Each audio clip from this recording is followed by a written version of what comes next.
Hi dear! What's ka rin sa Mareshta? Kakauwi ko lang po sa bahay galing sa trabaho. Sasagutin ko yung tanong ni Shin's Fine. Sabi niya, hi ma'am, mga magkano po cost nyo sa pagkain a month? Dear, hindi ko masabi yung exact amount kung magkano yung gastos ko sa pagkain sa isang buwan. Basta, yung budget ko sa isang buwan ay 25,000 yen or 2,000 kalahati. Kasama na dito yung sa pagkain, yung sa groceries. Kasama na dito yung mga personal hygiene, tapos yung sabong panlaba at yung Fabcon.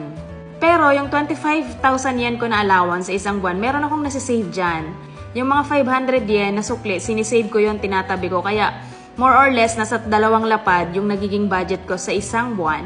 Base sa monitoring ko, parang nakakapag-ipon ako ng 5,000 na 500 yen na barya sa isang buwan. Pero yung budget ko na yan, ay maalwan yan sa pagkain, hindi po yan tipid sa pagkain. Nagtitipid po ako sa ibang bagay pero sa pagkain hindi talaga.